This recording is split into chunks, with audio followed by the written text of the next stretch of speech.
Fala galera, hoje é dia de Guardiões do Globo, difícil de matar.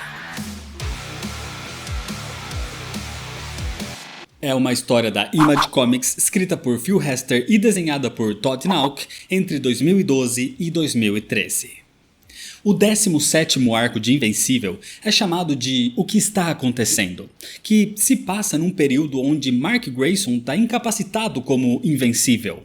Por isso, o quadrinho paralelo chamado Guardian the Globe volta com um segundo volume para abordar eventos com os outros heróis do mundo, e servindo como sequência do primeiro volume, que foi a parte 14.1 aqui.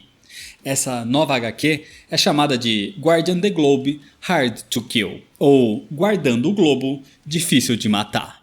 Um quadrinho em 6 edições, que foca exclusivamente nos Guardiões do Globo. E como esses eventos se passam em paralelo do volume 17, eu considero um volume 17.1. Como essa é uma sequência de eventos, o link para os vídeos dos volumes anteriores estão aqui na descrição. Assiste lá primeiro e depois volta para esse vídeo aqui. Mas se você já assistiu ou já conhece a história, se inscreve no canal se você ainda não é inscrito, já deixa seu like para não esquecer depois e me segue nas redes sociais. E agora sim, vamos para a história. Senta aí.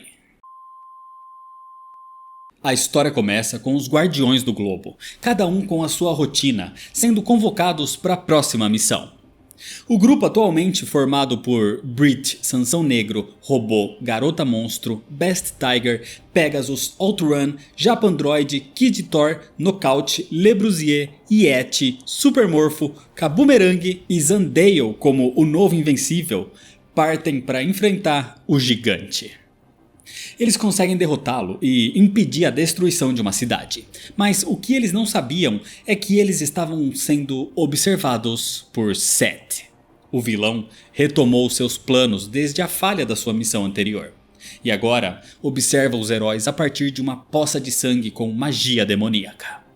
Set estava pronto para recomeçar os seus planos de conquista. Algum tempo depois, os Guardiões do Globo estavam enfrentando os Magmanites, os antigos servos do Dr. Sísmico, que estavam atacando na Carolina do Norte. Mas graças a Japandroid, eles descobrem que as criaturas eram atraídas por metal, então eles usam um carro para reunir os Magmanites num único local e depois usam água para incapacitá-los. Com tudo resolvido então, Brit decide deixar o resto com a equipe, porque ele tem assuntos pessoais para resolver. Ele tem que acompanhar a sua esposa Jessica numa consulta pediátrica do seu filho Brit Jr. E para surpresa do casal, o pequeno Brit Jr. foi diagnosticado no espectro autista. Enquanto isso, Best Tiger e Kabumerang estavam juntos pelas ruas de Hong Kong. A princípio, o Kabumerang acreditava que era só uma saída social entre amigos, mas quando eles entram num clube suspeito, ele percebe que o Best Tiger o levou para mais uma missão. Depois de receber a notícia sobre o seu filho, Brit conversa com o seu amigo, o agente Donald. Mas é Donald quem começa a desabafar antes, contando sobre as dificuldades de se adaptar e seguir com a sua vida pessoal depois que foi ressuscitado como um ciborgue. E o desabafo de Donald fez Brit desistir do seu próprio desabafo, e eles voltam para o trabalho. Os Guardiões do Globo se reúnem na Agência de Defesa Global, onde Rex faz um briefing das missões mais recentes do grupo. Japandroid, Kid Thor e Knockout fizeram um acordo com os Magmanites, oferecendo dar a eles nutrientes de metal de tempos em tempos, em troca deles permanecerem isolados no subterrâneo. Já Best Tiger e Kabumerang lidaram com um grupo de traficantes de escravos, drogas e armas cibernéticas em Hong Kong. Eles inclusive elogiam a performance do Best Tiger, que tinha descoberto essas atividades criminosas por conta própria. E por fim, para desagradável surpresa de Brit, Rex revela que El Chupacabra derrotou uma gangue de motoqueiros em Durango, no México, sob a supervisão da Pegasus. Isso pega Brit de surpresa, porque ele não sabia que o Chupacabra estava de volta no grupo. E Cecil explica que eles o vêm preparando aos poucos, em missões solo e em pequenos casos, como esse de uma gangue de motoqueiros. Fora que ele estava em processo de reabilitação por causa do alcoolismo e vem se recuperando da depressão. Mas mesmo assim, Brit não aceita, ainda não tendo perdoado o Chupacabra pela morte do Cast Iron. Enquanto isso, na ilha Failaka, no Kuwait, um homem entra num local cheio de mulheres grávidas e ele chama pelo seu mestre. Ele foi relatar o que aconteceu em Hong Kong, mostrando que se trata da mesma organização criminosa que Best Tiger e Kabumerang enfrentaram lá. Mas o tal mestre já sabia o que estava acontecendo e manda o homem fazer silêncio, porque ele acordaria as crianças, mostrando que eles estavam num local cheio de recém-nascidos. Enquanto tudo isso acontecia, na Coreia do Norte, durante o funeral do antigo líder do país, o seu filho, o agora líder supremo Cho, deve seguir a tradição e levar sozinho o caixão com o corpo do pai até o chamado Templo Proibido. E lá dentro, ele encontra ninguém menos que Seth. Acontece que o pai de Cho tinha feito um acordo com Seth, lhe dando acesso a locações, instalações e recursos humanos para os seus planos, em troca de proteção. Mas Cho questiona então se ele prometeu proteção para o seu pai, por que ele morreu? E Seth responde que ele morreu porque ele o desagradou, e espera que Cho não cometa o mesmo erro. Em Bangladesh, uma equipe dos Guardiões do Globo resgatam sobreviventes de uma enorme enchente que devastou toda a região. Muitas famílias morreram, inclusive um garoto que já estava morto quando Brit o encontrou. E isso mexe com o Brit, a ponto dele se descontrolar e começar a dar broncas na própria mãe do garoto, que também era uma vítima. Brit estava claramente afetado pelos seus próprios dilemas familiares. A situação ali era crítica, então Brit contata Cecil, informando que eles não vão conseguir sair dali por um tempo. O que significa que eles não vão servir de reforço para Best Tiger e Kabumerang, que estavam naquele momento indo para a ilha Failaka, no Kuwait. Best Tiger e Kabumerang invadem a instalação naquela ilha, descobrindo as mulheres grávidas e os bebês, que curiosamente eram azuis. E, para surpresa deles, o responsável por tudo isso era um Mauler. Os gêmeos Mauler tinham sido dados como mortos pelas mãos de Oliver um tempo atrás. Mas aparentemente um irmão perdido sobreviveu e agora ele estava ali realizando um novo plano. Mauler encontrou uma nova forma de garantir que a sua linhagem continuasse existindo. Todos aqueles bebês azuis eram filhos do Mauler, ou pelo menos frutos dos seus experimentos. Claro que os heróis não pretendem deixar que isso continue, e o atacam. Mas os bebês não eram os únicos experimentos do Mauler, e logo os dois são atacados por outros Maulers, maiores e mais monstruosos e com partes cibernéticas, fruto do que ele chama de experimentos fracassados. Diante dessa situação, Kabumerang solicita reforços. Na base dos Guardiões do Globo, Knockout e Outrun estavam de guarda, e isso deixava a Knockout entediada. Então Outrun começa a tentar seduzi-la, como fez com os homens da equipe, mas Knockout a rejeita, até mesmo porque ela é fiel ao seu namorado, o Kid Thor. Logo, esse momento constrangedor é interrompido pela Sra. Popper, que diz que elas são necessárias no Kuwait. Lá, Kabumerang e Best Tiger já tinham ganhado reforços do Sansão Negro e da Japandroid e continuavam enfrentando os Maulers. Enquanto a luta continuava, Japandroid entra na instalação para investigar e ela descobre que um Mauler tinha construído uma espécie de bomba genética. Nada que vá causar explosões, mas uma bomba capaz de alterar o sistema reprodutor de todos os homens no alcance da bomba. Com isso, todos os homens atingidos tiveram as suas genéticas alteradas para a genética do Mauler, mas só se deram conta disso quando seus filhos nasceram azuis.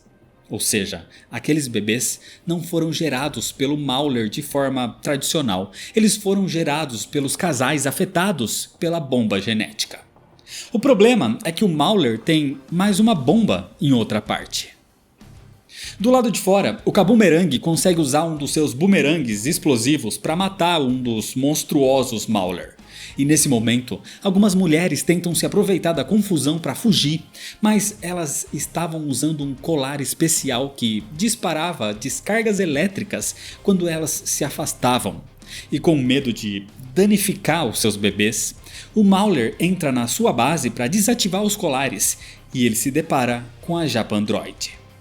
Os dois se enfrentam e, sem problemas em revelar, Mauler conta que a bomba estava na cidade do Kuwait.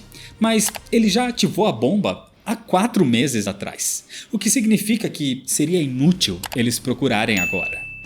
Então, diante de toda aquela situação, o Mauler decide entrar numa cápsula de fuga e sair dali, afirmando que vai recomeçar os seus experimentos em outro lugar. A crise, de certo modo, estava resolvida, por enquanto. Mas agora os heróis precisam tratar as pessoas afetadas pela bomba e tratar os bebês azuis. Enquanto isso acontecia, no México, El Chupacabra estava hospedado numa igreja, onde resistia ao seu vício por bebidas, quando algumas pessoas aparecem procurando por ele. As pessoas pedem ajuda para encontrar algumas crianças desaparecidas.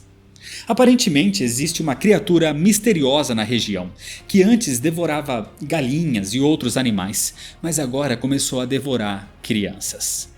Assim, naquela noite, o Chupacabra vai até o local indicado, onde a criatura foi vista pela última vez.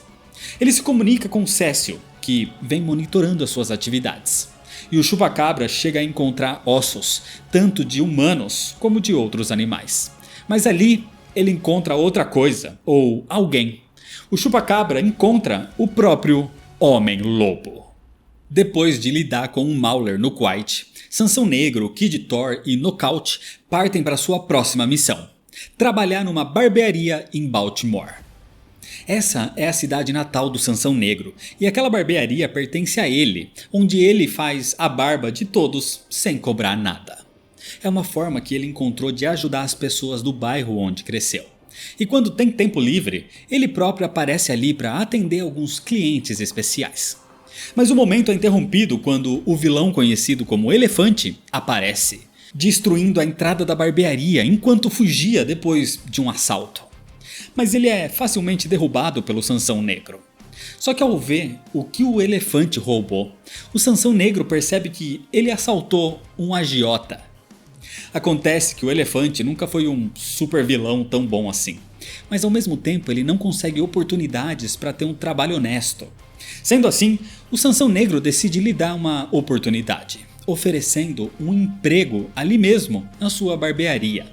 E ele começaria no dia seguinte, porque a sua primeira tarefa seria consertar o que ele quebrou. Enquanto isso, no México, Chupacabra e o Homem-Lobo lutam, um acreditando que o outro foi o responsável pela morte das crianças. E logo eles percebem uma terceira figura naquela região, o verdadeiro responsável por tudo isso, um segundo lobisomem. Em Paris, Brit, Zandale, Pegasus, Robô e Le Brusier estavam auxiliando na reconstrução da cidade, depois dela ter sido devastada pela Ordem um tempo atrás. E nesse momento, Brit é contatado por Cécio, que fala sobre o que está acontecendo com o Chupacabra. O Chupacabra e o Homem-Lobo se aliam para enfrentar o verdadeiro inimigo, que era um membro da Wolf Corps que aparentemente ficou descontrolado. O Homem-Lobo tenta contê-lo, mas o Chupacabra percebe que tinha algo de errado. Ele tinha um tipo de parasita possuindo seu corpo. E percebendo que o Homem-Lobo era mais forte, o parasita simplesmente deixa o corpo do outro lobisomem e pula nele. Dessa forma, agora, o Homem-Lobo estava sendo controlado e parte para cima do Chupacabra.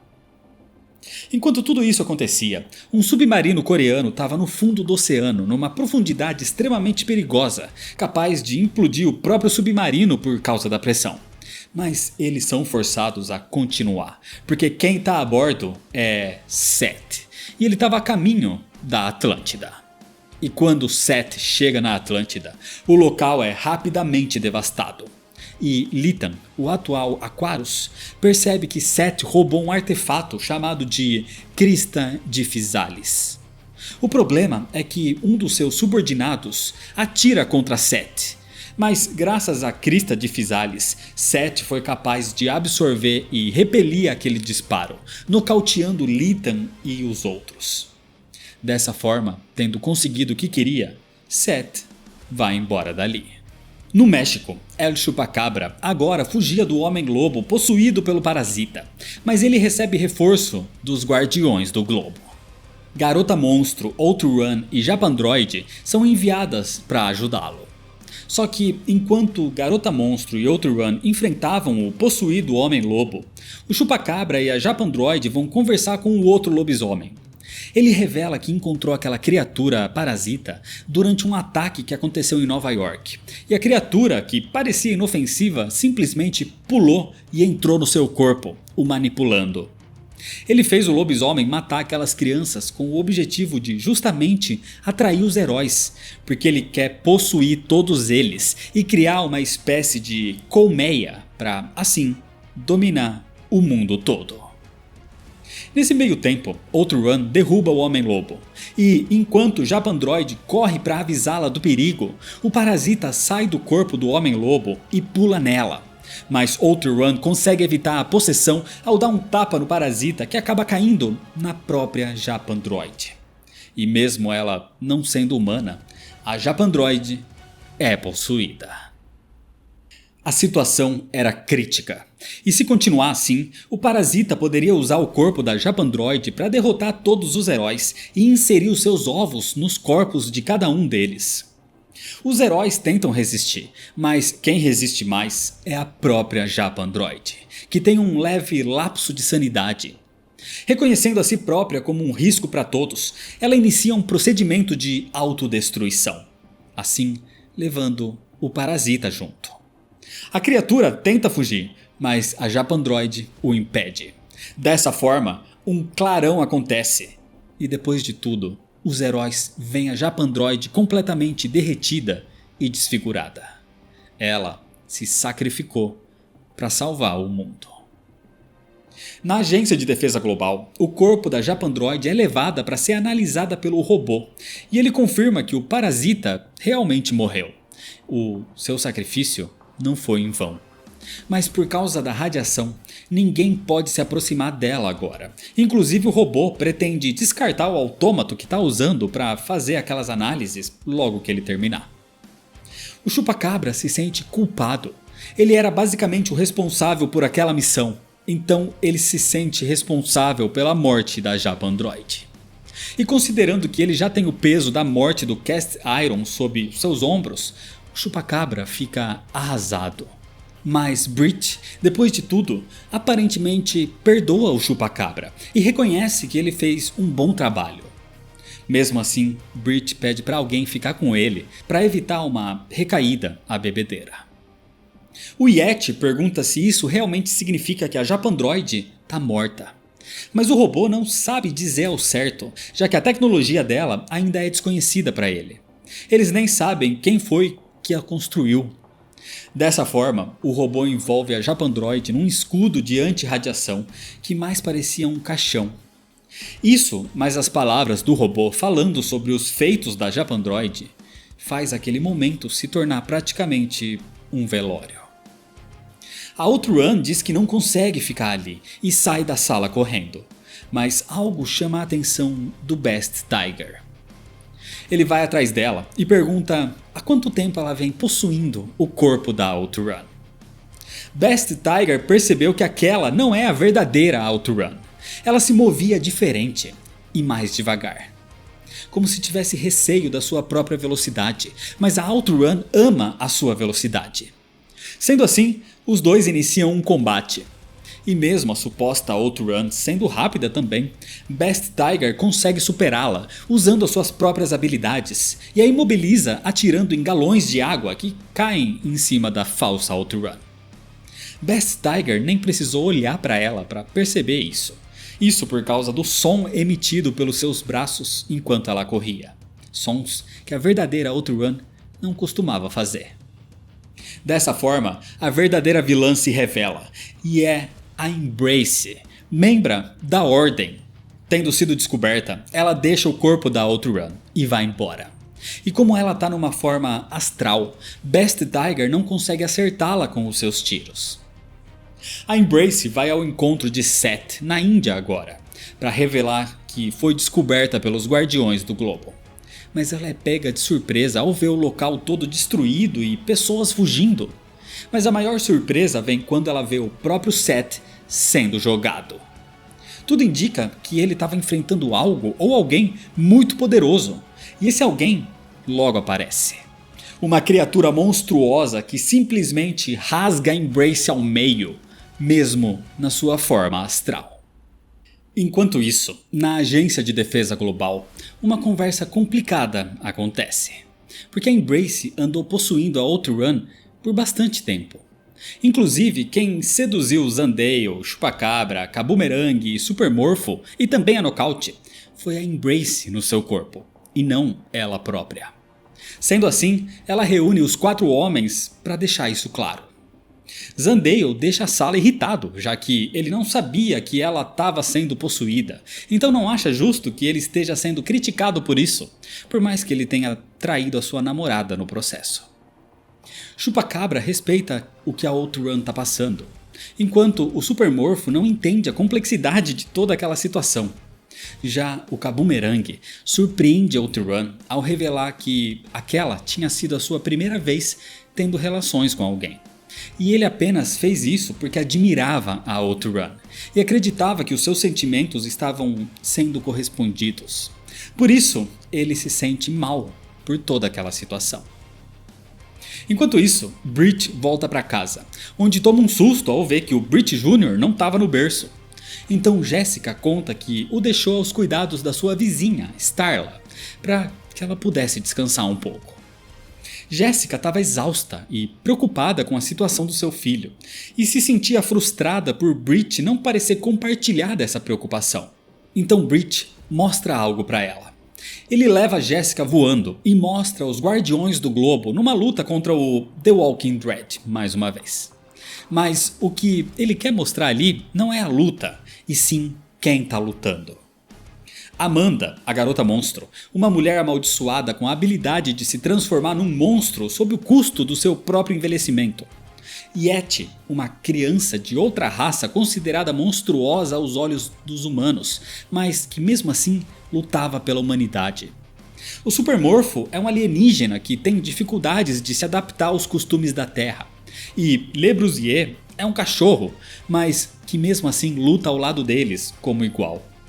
Brit pode não demonstrar tantas preocupações quanto Jessica em relação ao autismo de Brit Jr., porque ela tem medo que ele não seja normal ou não tenha uma vida normal.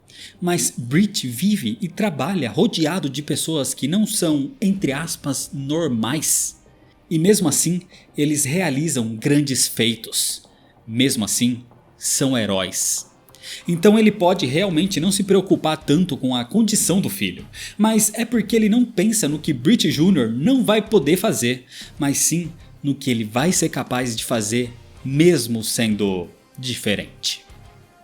Mesmo assim, Brit entende que Jessica tem carregado esse fardo nos seus ombros praticamente sozinha, e ele vai dar mais atenção a eles. Enquanto isso acontecia, na Índia, aquele monstro estava diante da agora morta Embrace. Ela acreditava que era intocável na sua forma astral, mas aquela criatura era um devorador de espíritos. Por isso, ele foi capaz de matá-la. Mas Seth o ataca antes que ele devorasse o espírito de Embrace. Acontece que esse ser monstruoso é Thoth, irmão de Seth. Mas ao contrário de Seth, Thoth não segue os ensinamentos do seu pai, ou seja, ele não segue as orientações de conter o seu poder demoníaco. Independente disso, Thoth não consegue usar os seus poderes contra o irmão, já que eles são imunes ao poder um do outro. Dessa forma, eles só conseguem se enfrentar usando a força física. O problema é que Thoth consegue se fortalecer devorando almas, e eles estavam em Mumbai nesse momento, uma das mais populosas cidades do mundo. Desse jeito, Thoth começa a sugar as almas de todos os habitantes locais, ficando ainda mais forte. Enquanto isso, Zandale, Donald e Knockout estavam no Quiet, monitorando os cuidados nos bebês azuis do Mauler. Porque infelizmente, algumas famílias abandonaram os bebês, não os considerando verdadeiramente seus filhos, o que faz com que a maioria deles esteja sob os cuidados da Agência de Defesa Global agora. Só que o momento é interrompido quando surge ali o próprio Mauler, acompanhado por um advogado. O advogado entrega toneladas de papéis para o agente Donald, afirmando que todas aquelas famílias assinaram termos permitindo que o Mauler realizasse os seus experimentos. Ou seja, aqueles bebês eram legalmente filhos do Mauler. Enquanto isso, Brit estava jogando boliche com Jessica, Starla e o marido dela, achando toda a situação extremamente chata, mas mantendo a sua palavra com a esposa. Isso até ele recebeu uma chamada de emergência. E apesar de ter prometido para Jessica que aquele seria o dia dela, essa chamada ele definitivamente deveria atender. Isso porque os Guardiões do Globo são enviados para a Índia, que estava devastada, e poderia sofrer algo parecido ou pior ao que aconteceu em Paris um tempo atrás. Porque no meio de toda aquela devastação estavam Seth e Toth se enfrentando. Os Guardiões do Globo não conhecem a força de Toth, e na última batalha contra Seth ele os desacordou num piscar de olhos. Ou seja, pelo menos por enquanto, era melhor focar na evacuação dos civis. O robô identifica sinais vitais dentro de um prédio prestes a desabar, e com a ajuda do Supermorfo, Brit desce até o subsolo, onde encontra uma mulher pedindo ajuda pelas suas irmãs. Mas antes que pudesse fazer qualquer coisa, Seth é jogado até ali por Toth, derrubando Brit, enquanto o prédio desaba em cima dele. Toth é mais forte que Seth, e vai devastando até mesmo os heróis que ficam no seu caminho. E nesse momento, Kid Thor parte para cima dele. Mas Toth simplesmente para o golpe do seu martelo com uma mão e ele agarra o Kid Thor. Assim, com o seu poder, Toth absorve a sua alma, matando o Kid Thor instantaneamente. Ao ver o quanto a alma do Kid Thor o fortaleceu, Toth agora queria absorver a alma de todos os heróis. Mas o robô se põe na frente dele, porque ele não conseguiria absorver o autômaton. Mas mesmo assim, Toth é bastante forte e simplesmente o destroça. Só que o robô estava preparado para isso, porque ele envia um exército de autômatos para enfrentar Toth. Enquanto isso, Brit segurava os escombros para tentar proteger a mulher ali embaixo, mas ela não escutava mais as vozes das suas irmãs, dando a entender que elas morreram nos escombros. Brit é invulnerável e tenta protegê-la a todo custo, mas Brit não tem força suficiente para continuar segurando. Logo, Brit é resgatado pelo próprio Seth.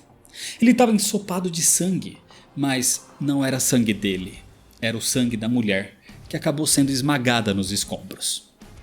Brit estava furioso e começa a partir para cima de Seth, mas Seth não queria lutar. Na verdade, Seth queria a ajuda de Brit para derrotar Toth. Acontece que Seth e Toth disputam por dominações de planetas, mas os seus métodos são praticamente opostos. Seth busca a dominação usando os próprios recursos do planeta, por isso ele tentava dominar a Terra sem usar os seus poderes externos. Já Toth drena tudo até não restar mais nada. Seth sabe o ponto fraco do irmão. Eles precisam fazer Toth duvidar do seu próprio poder. Nesse momento de dúvida, seria o momento chave para derrotá-lo. E é para isso que Seth precisa da ajuda de Brit e da sua invulnerabilidade. Brit entende que para Seth e Toth tudo era só um jogo. Mas de qualquer forma, Seth era o menor dos dois males. A essa altura do campeonato, Toth já tinha derrotado todos os autômatos do robô, e agora Brit aparece na sua frente. E como esperado, Toth o agarra e começa a sugar sua alma. Mas como Brit era invulnerável, ele resiste e ainda tira sarro de Toth. E sem saber da invulnerabilidade de Brit, Todd começa a acreditar que os seus poderes estavam falhando. Ele começa a duvidar do seu poder. E diante do momento que esperava, Seth entra em ação, simplesmente acertando Todd com um trem, provocando uma enorme explosão. É desse jeito que a batalha termina, com os outros heróis indo ao encontro de Brit, que estava cansado física e mentalmente. Inclusive, mesmo sendo invulnerável, talvez ele tenha sido um pouco afetado, porque até o Kabumerang comenta que ele parece estar um pouco mais velho depois disso tudo. Ou talvez fosse só o cansaço. Sobre Seth e Toth, Brit não sabe dizer. Quando a fumaça da explosão abaixou, nenhum dos dois estava mais ali. E é assim, de uma forma meio amarga, que eles venceram. Os heróis não eram páreo para certos inimigos que pareciam até forças da natureza, mas não por isso que eles iriam ficar de braços cruzados.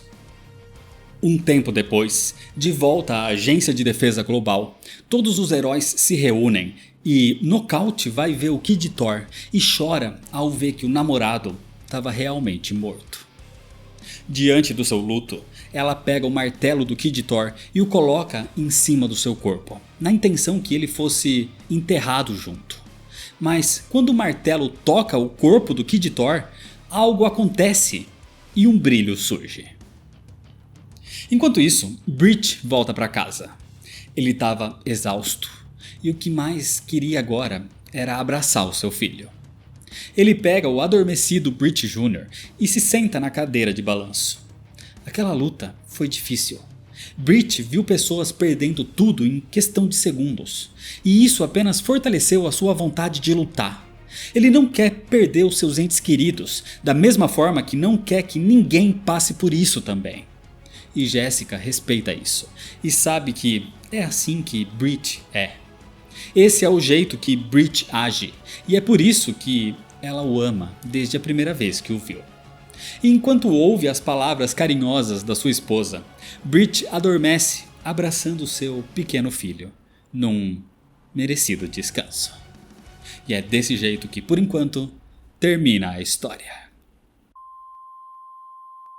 O volume 17.1 de Invencível é um spin-off. O roteiro não é grandioso, mas gera situações que vão ser levadas e respondidas mais pra frente. A narrativa é muito quebrada, o que não é bom. Mas a arte é talvez uma das melhores, até mesmo se comparando com a série principal. O que fica muito forte aqui é a mensagem. A luta contra inimigos maiores que os heróis, que são praticamente forças da natureza. Porque às vezes, independente do que um herói faça, um inimigo dessa magnitude faz um grande estrago. De qualquer forma, esse é o encerramento do 17º volume de pelo menos 25 da série principal de Invencível. Por isso, se inscreve no canal se você ainda não é inscrito para não perder as sequências, ativa o sininho das notificações, deixa seu like se você gostou, me segue nas redes sociais para ficar por dentro das novidades e compartilha esse vídeo com seus amigos. Muito obrigado, valeu e até mais.